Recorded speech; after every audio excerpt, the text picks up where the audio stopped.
परवा सभा झाल्यानंतर साहेबांशी काही विषयांबद्दल चर्चा करायची होती।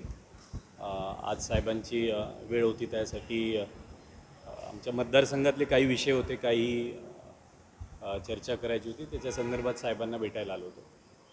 काय बोलले साहेब?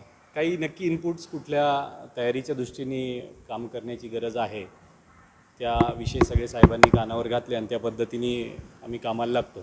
सभेनंतर वातावरण सगळं फिरलंय, कशी सगळी लढत आहे आणि राष्ट्रवादीचाच उमेदवार पुन्हा राष्ट्रवादीच्या समोर येऊ शकतो, तर कसं दिसतं? उमेदवार आता साहेब येऊन गेल्यानंतर वातावरण मतदारसंघामध्ये आमच्या अतिशय उत्साहाचं आहे। आमचे सर्व सहकारी असतील, पदाधिकारी एक वेगळ्या जोमाने कामाला लागलेत आणि जनसामान्यापर्यंत पण एक स्ट्रॉंग असा मेसेज गेला आहे आणि याच्या माध्यमातून साहेबांनी सांगितलेले विषय घेऊन आम्ही नक्कीच मतदारसंघामध्ये येणाऱ्या काळात जोरात अजून तयारी करतो। साहेबांनी घेतलेला विषय आमच्या कुठल्या पदाधिकाऱ्यांनी घेण्याची अशी गरज नाही। एकदा साहेब बोलले तो पक्षाचा, आमच्या सगळ्यांचा विषय राहील आणि येणाऱ्या काळामध्ये जे कोणतेही विषय आहे जे आम्ही पदाधिकाऱ्यांनी सगळ्यांनी घ्यायला पाहिजे ते नक्कीच येणाऱ्या काळामध्ये दिसतील तुम्हाला। साहेबांचे दैवत असते तर साहेबांना ते सोडून गेले नसते, तर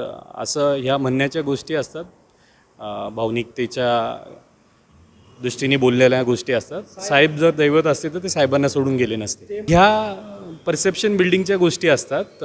हे सगळे खरंच अधिकार त्यांनी साहेबांना दिले असते तर ते साहेबांना सोडून गेले नसते। लोकांना बिलकुल पटलेली नाही आहे। तुम्हाला सभेच्या दिवशी तो अंदाज आलेला असेल आणि साहेबांनी त्याच्यामुळे एवढ्या थेट गोष्टी सगळ्या लोकांच्या पुढे मांडल्या।